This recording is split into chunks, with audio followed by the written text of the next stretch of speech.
আসসালামু আলাইকুম রহমতুল্লাহি ওবরকাতুহু।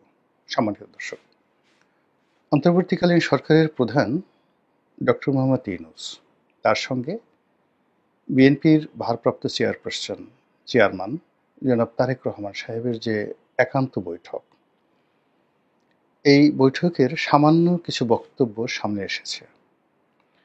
আর ১.৫ ঘন্টা বৈঠকের প্রায় সবকিছুই এখনো পর্যন্ত অজ্ঞাত রয়েছে এবং বিষয়গুলো সম্ভবত স্পর্শকাতর, জরুরি এবং এই দুই শীর্ষ নেতার মধ্যে অনুষ্ঠিত বৈঠকের বিষয়ে উভয় নেতাই চাচ্ছেন বা এখন পর্যন্ত আশা করছেন যে তাদের সেই বক্তব্য প্রেসের সামনে না আসুক। তারা দুজন, অর্থাৎ ডক্টর মোহাম্মদ ইউনূস নিজে এবং জনাব তারেক রহমান সাহেব, তারা সরাসরি তাদের মধ্যকার যে বৈঠক, সেই বৈঠকের গোপন প্রকাশ্য কোনো বিষয় নিয়ে এখন পর্যন্ত মন্তব্য করেননি।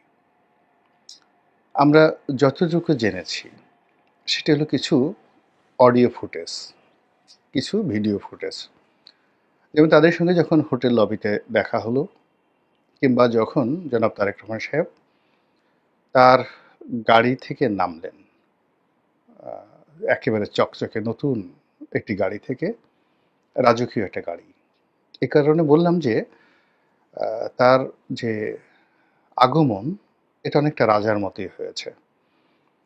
সেই গাড়ির সামনে পেছনে স্কট ছিল, অর্থাৎ দলীয় নেতাকর্মীদের, এবং সেই গাড়িগুলো যথেষ্ট দামি এবং ভালো গাড়ি ছিল। এবং জনাব তারেক রহমান সাহেব যে গাড়িটিতে এসেছেন, সেটি বর্তমান পৃথিবীতে যে গাড়িগুলো খুব আকর্ষণীয় গাড়ি, ল্যান্ড রোভার কোম্পানির ডিফেন্ডার। এটা অনেকটা স্পোর্টি মডেল এবং অবস্থা দৃষ্টিতে মনে হচ্ছে যে এটা বুলেট প্রুফ গাড়ি। এবং আপনারা সবাই জানেন যে জনাব তারেক রহমান সাহেবের গাড়ির প্রতি এক ধরনের একটা ফ্যাসিনেশন রয়েছে, তিনি গাড়ি পছন্দ করেন। তো কাজেই আগামী দিনের প্রধানমন্ত্রীর রূপে তিনি জনাব তারেক রহমান সাহেব জনাব ডক্টর মোহাম্মদ ইউনূস সাহেবের সঙ্গে দেখা করে আসছেন। তো সেক্ষেত্রে তার অন্য সময়ের যে ক্যাজুয়াল ড্রেস তিনি সাধারণত পরেন, এবার তিনি সেভাবে পরেননি। তার জুতো, তার শার্ট, তার প্যান্ট, তার গাড়ি এবং তার আগমন, সব কিছুর মধ্যেই একটা প্রোটোকল ছিল। দ্বিতীয়ত হলো যে তাকে যারা রিসিভ করেছেন ডক্টর মোহাম্মদ ইউনূসের পক্ষ থেকে, তারাও ডক্টর মোহাম্মদ ইউনূসের একেবারে সবচেয়ে কাছের মানুষ। সেখানে প্রেস সেক্রেটারি জনাব শফিক সাহেব ছিলেন, তারপর ওনার যে নিরাপত্তা বিষয়ক উপদেষ্টা জনাব খলিলুর রহমান সাহেব, তারা একেবারে গাড়ির দরজা খুলে জনাব তারেক রহমান সাহেবকে তারা মানে রিসিভ করেছেন, অভ্যর্থনা জানিয়েছেন। এ দৃশ্য আমরা দেখেছি। আবার জনাব তারেক রহমান সাহেব যখন হোটেল থেকে বের হয়ে গাড়িতে উঠেছেন, তখন আমরা তার এক্সপ্রেশন, তার হাত নাড়ানো, তার বডি ল্যাঙ্গুয়েজ আমরা দেখেছি। এর থেকে আমরা যা কিছু আন্দাজ করতে পারি, এটা হলো এই মুহূর্তে আমাদের যাকে বলা হয় মূলধন, আমরা যারা কন্টেন্ট তৈরি করছি। দ্বিতীয়ত, তিনি হোটেল লবি দিয়ে হেঁটে হেঁটে যখন ডক্টর মোহাম্মদ ইউনূসের একেবারে খাস কামরাতে গেলেন, তাদের মধ্যে শুভেচ্ছা বিনিময় হলো, সালাম বিনিময় হলো, করমর্দন হলো। তারা মুখোমুখি বসলেন এবং সামান্য কিছু বাক্যালাপ, যেমন সালাম দিলেন, শরীর কেমন, এই যাচ্ছে, আম্মা সালাম দিয়েছেন, এই বক্তব্যগুলো আমাদের সামনে এলো। আর প্রধান উপদেষ্টার প্রেস উইংস থেকে যে ছবি দেওয়া হয়েছে, সেখানে তাদের হাস্যোজ্জ্বল কতগুলো ছবি চলে এসেছে। এইগুলো ছাড়া মূলত আমাদের কাছে আসলে তেমন কোনো তথ্য এবং উপাত্ত নেই।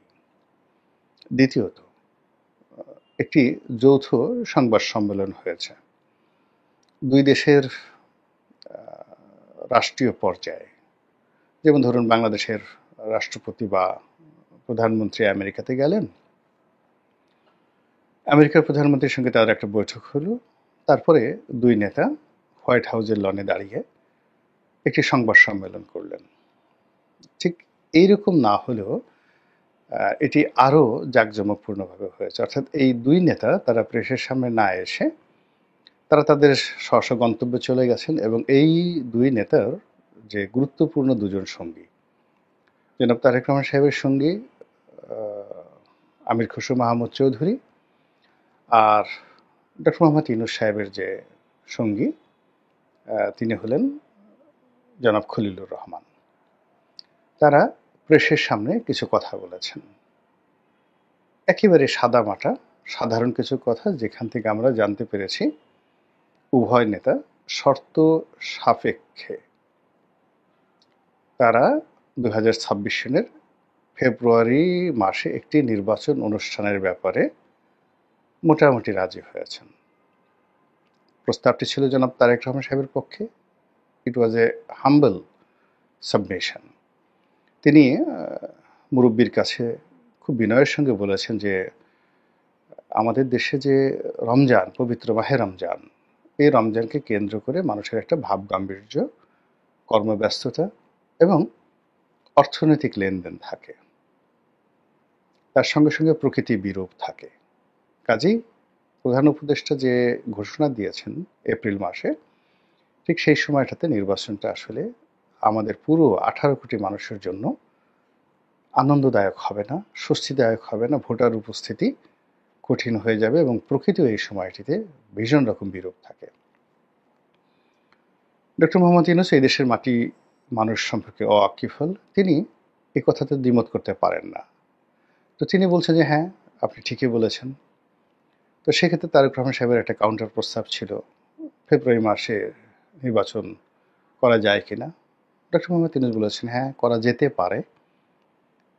এই সময়টার মধ্যে আমরা যে প্রস্তুতিগুলো নিচ্ছি, সেই প্রস্তুতি হলো এপ্রিলকে কেন্দ্র করে আমরা যে প্রস্তুতি নিয়েছি বা নিচ্ছি নির্বাচন অনুষ্ঠানের জন্য, সেটাকে যদি একটু এগিয়ে আনা যায়, প্রস্তুতি যদি আরও দ্রুততার সাথে করা যায়, যেটা ইলেকশন কমিশন করবে সেইগুলো, তার সঙ্গে সঙ্গে তার যে অন্যান্য বিষয়গুলো রয়েছে, যেমন বিচার, শেখ হাসিনা এবং তার যারা দোষী রয়েছেন তাদের বিচার, এরপর সংস্কার, এই বিষয়গুলো যদি হয়ে যায় তাহলে অসুবিধা নেই। তো ফেব্রুয়ারি মাসে নির্বাচন করতে অসুবিধা নেই। এই হলো কথার মূল প্রতিপাদ্য বিষয়। কিন্তু এই বৈঠকের পর আলোচনা কিছুতেই থামছে না। বিএনপির মধ্যে ঠিক ওইরকম মতদ্বৈততা দেখা যাচ্ছে না, কিন্তু যারা জনাব তারেক রহমান সাহেবের ভক্ত এবং বিএনপির একেবারে ডেডিকেটেড যারা নেতাকর্মী রয়েছেন, তারা ভীষণ খুশি। তাদের কাছে মনে হচ্ছে যে ফেব্রুয়ারি মাস এলো বুঝি, একেবারে চোখ বুঝতে বুঝতে চলে আসবে কালকে পরশু। তারপর একটা নির্বাচন হবে, 70% বা 80% মানুষ নির্বাচনে অংশগ্রহণ করবে এবং বেশিরভাগ আসনে বিএনপি জয়ী হয়ে সরকার গঠন করবে এবং জনাব তারেক রহমান সাহেব আমাদের এই বাংলাদেশের মাটিতে পা দিবেন প্রধানমন্ত্রীর রূপে। এই স্বপ্ন এখন বিএনপি যারা নেতাকর্মী তাদেরকে পেয়ে বসেছে। ফলে তারা ওই যে হোটেলে ঢোকার সময় তারেক রহমান সাহেবের হাঁটা, হাত নাড়ানো, তার যে পোশাক পরিচ্ছদ এবং তার গাড়ির বহর, সব মিলিয়ে সবকিছুর মধ্যে শহীদ প্রেসিডেন্ট জিয়াউর রহমানের রাজস্বিকতা তারা দেখতে পাচ্ছেন। আবার বিএনপির কিছু নেতাকর্মী আছেন সিনিয়র পর্যায়ে, তাদের মধ্যে চাপা অভিমান রয়ে গেছে যে এই বিষয়টা আমাদের সঙ্গে আরেকটু আলোচনা করলে ভালো হতো, আরেকটু কাছাকাছি আসলে ভালো হতো, আমাকে এর সাথে যদি ইনক্লুড করা যেত। আমির খসরু মাহমুদ চৌধুরী সাহেব একা গেলেন, সেখানে যদি 3 সদস্যের আরও কেউ যেতেন তাহলে কেমন হতো। তো এই কথাগুলো নিয়ে এখনো কিন্তু প্রকাশ্যে দলের মধ্যে কোনো কথা হচ্ছে না, কিন্তু বাইরে থেকে এই জিনিসগুলো বোঝা যাচ্ছে। কিন্তু সমস্যা হচ্ছে যে বিএনপির যারা সহযোগী হয়ে পড়েছিলেন এই সময়টিতে, যারা মূলত ডক্টর মোহাম্মদ ইউনূসের প্রতি বিএনপির যে চাপ, সেই চাপ প্রয়োগ করার ক্ষেত্রে অক্সিলারি ফোর্স হিসেবে কাজ করছিলেন ছোট ছোট 4-5টি রাজনৈতিক দলের শীর্ষ নেতারা। তারা এই সরাসরি ডক্টর মোহাম্মদ ইউনূস এবং তারেক রহমান সাহেবের এই বৈঠকের পরে ভীষণ রকম বিব্রতকর অবস্থার মধ্যে পড়ে গেছেন।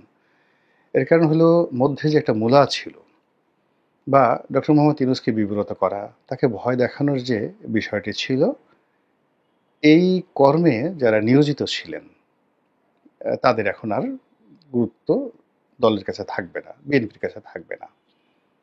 এই গেল একটা সমস্যা। ২ নম্বর সমস্যা হলো যে বিএনপির একটা বিরোধী শিবির তৈরি হয়ে গিয়েছিল। সেটা ছাত্র শিবির বলেন, এনসিপি বলেন কিংবা জামাত বলেন বা অন্য ইসলামিক যে দলগুলো, যারা নিজেরা ঐক্যবদ্ধ হয়েছিল বিএনপির বিপক্ষে এবং তারা ডক্টর মোহাম্মদ ইউনূসের সাহায্যকারী শক্তিরূপে তারা এই গত 10 মাসে আনকন্ডিশনালি ডক্টর মোহাম্মদ ইউনূসকে সাপোর্ট দিয়ে গেছেন। এখন ডক্টর মোহাম্মদ ইউনূস সরাসরি যখন বিএনপির সঙ্গে একটা সংযোগ স্থাপন করে ফেলেছেন, তখন তার যারা পুরনো বন্ধু তাদের অভিমান হয়েছে, তাদের বিশ্বাস নষ্ট হয়েছে এবং এখানে বিএনপির সঙ্গে যদি ডক্টর মোহাম্মদ ইউনূসের একটা সংযোগ স্থাপিত হয়ে যায়, তাহলে তাদের যে গুরুত্ব জাতীয় রাজনীতিতে, এটা অক্সিলারি ফোর্স হিসেবে থেকে যাবে। মানে এখানে ডক্টর মোহাম্মদ ইউনূসের দয়া কিংবা জনাব তারেক রহমান সাহেবের দয়া, এটার উপরে কিন্তু নির্ভর করবে তাদের ভবিষ্যৎ। আদারওয়াইজ ইন্ডিপেন্ডেন্টলি, ইন্ডিভিজুয়ালি, অর্থাৎ এককভাবে, স্বাধীনভাবে মুভ করে জনগণের ভোট পেয়ে সংসদে একটা ভালো প্রতিনিধিত্ব করার মতো সংখ্যাগরিষ্ঠতা অর্জন করে মূল বিরোধী দল রূপে কার্যকর ভূমিকা রাখবেন, এরকম রাজনৈতিক দল আসলে আওয়ামী লীগ ছাড়া বিএনপির বিকল্প কেউ নেই। তাদেরকে, অর্থাৎ অন্যান্য যে ছোট ছোট দলগুলো আছে, তাদেরকে অবশ্যই বিএনপি অথবা আওয়ামী লীগের অক্সিলারি ফোর্স হতে হবে, সাহায্যকারী শক্তি হতে হবে, মিত্র হতে হবে, জোটভুক্ত হতে হবে। এটাই আমরা দেখে এসেছি যাকে বলে অতীতকালে। এর বাইরে আমরা দেখেছি নানা রকম কিংস পার্টি, এবং বাংলাদেশে কিংস পার্টি প্রথম শুরু হয়েছিল শহীদ প্রেসিডেন্ট জিয়াউর রহমান সাহেবের আমলে। তিনি মুসলিম লীগকে রিভাইভ করেছিলেন, তার অনুগত শক্তি রূপে জামাতকে রিভাইভ করেছিলেন এবং নিজের দল তিনি ক্ষমতায় থেকেই তিনি গঠন করেছিলেন। তারপর ওই যে কিংস পার্টি গঠন করার যে প্রক্রিয়া শুরু হলো, ওটা আর থেমে থাকেনি। এরশাদ জামানাতে একেবারে আসম আব্দুর রব সাহেবের নেতৃত্বে যে একটা গৃহপালিত বিরোধী দল হলো, এখন পর্যন্ত ওই রেকর্ড, মানে গৃহপালিত বিরোধী দলের যে রেকর্ড, কেউ ভাঙতে পারেননি। এবং যারা একবার গৃহপালিত বিরোধী দল হয়েছেন, ভাগ্যের নির্মম পরিহাসে তাদের সবার জীবনই নানা রকম কষ্ট, দুর্ভোগ, দুর্দশা চলে এসেছে। এবং যারা এই গৃহপালিত বিরোধী দল বানিয়েছেন, অর্থাৎ যারা হয়েছেন এবং যারা বানিয়েছেন, এখানে কর্তা এবং কর্মী উভয়ই অপমানিত, লাঞ্ছিত হয়েছেন বাংলাদেশের রাজনীতিতে। এরশাদ সাহেব আসম আব্দুর রব সাহেবের মতো মানুষদেরকে বিরোধী দল বানিয়েছেন, যারা একসময় বাংলাদেশের রাজনীতিতে কিংবদন্তি ছিলেন। আবার সেই এরশাদ সাহেব আওয়ামী লীগ জামানাতে যাকে বলা হয় গৃহপালিত বিরোধী দল হয়ে পড়েছিলেন। এখন আওয়ামী লীগ এরশাদ সাহেবকে গৃহপালিত বিরোধী দল বানিয়েছিল এবং এখন যে অবস্থা তৈরি হয়েছে, যদি আওয়ামী লীগের কাছে প্রস্তাব যায় ডক্টর মোহাম্মদ ইউনূস সাহেবের নিকট থেকে এবং বিএনপির নিকট থেকে, এবং তারা দুজন অর্থাৎ বিএনপি এবং ডক্টর মোহাম্মদ ইউনূস যদি রাজি হন এবং তারা যদি চান সম্মিলিতভাবে যে আওয়ামী লীগ রাজনীতিতে ফিরে আসবে গৃহপালিত বিরোধী দল রূপে, আমার কাছে মনে হচ্ছে না যে আওয়ামী লীগ রাজি হবে না। আওয়ামী লীগ একেবারে এরশাদ সাহেবের মতো বা আসম আব্দুর রব সাহেবের চাইতে অনেক বেশি তৎপরতা দিয়ে দেখিয়ে তারা আসবে এবং ফুলের মালা, তার ডক্টর মোহাম্মদ ইউনূসকে ফুলের মালা দেবে এবং তারেক রহমান সাহেবকে দেবে। এটাই হলো ইতিহাসের নির্মম পরিণতি। এবং এখানে আওয়ামী লীগের যে চেইন অফ কমান্ড, এই ধরনের প্রস্তাব যদি একেবারে প্রকাশ্যে দেওয়া হয় যে আমরা আওয়ামী লীগকে চাচ্ছি ডক্টর মোহাম্মদ ইউনূস চান যে আমরা আওয়ামী লীগকে চাচ্ছি, কিন্তু শর্ত হলো যে এই লোকগুলো থাকবে না যারা কনভিক্টেড, যাদের বিরুদ্ধে মানবতা বিরোধী অপরাধের অভিযোগ আছে। এর বাইরে যে কোনো লোক, আমরা যে সমস্ত মামলাগুলো হয়েছে সেগুলো আমরা মিনিমাইজ করব এবং উইদিন 1 মাসের মধ্যে এই মামলাগুলো ফাইনাল করে ফেলব। মামলা থাকবে অথবা থাকবে না।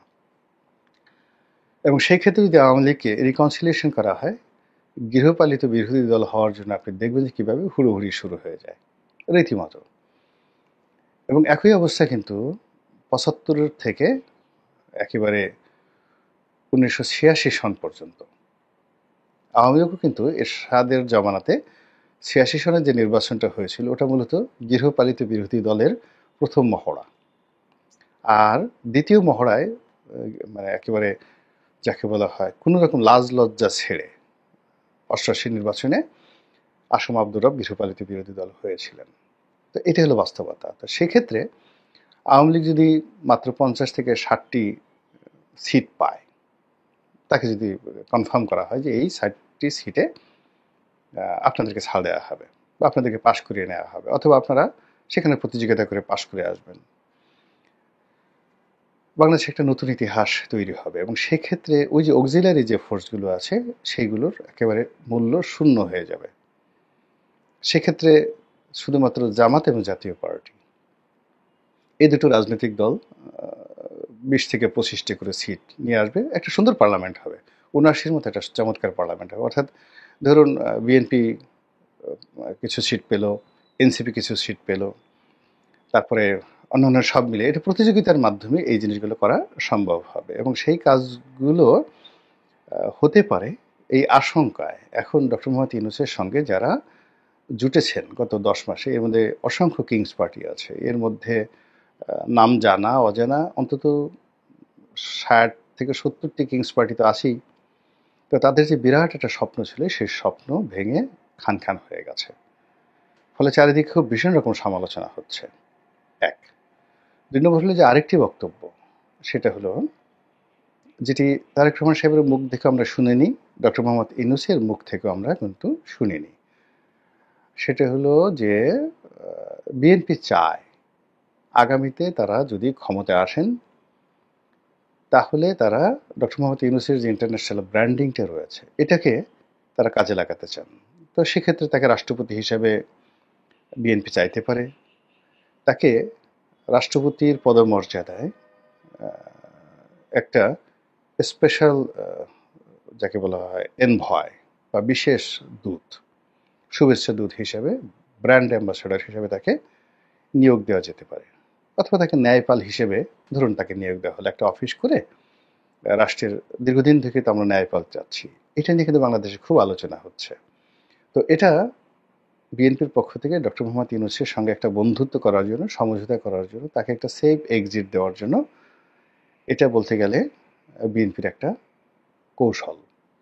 এবং এই কৌশল সবাই করে। অতীতে আওয়ামী লীগ জাস্টিস শাহাবুদ্দিন সাহেবকে নিয়েছে তাদের ব্র্যান্ড অ্যাম্বাসেডর রূপে।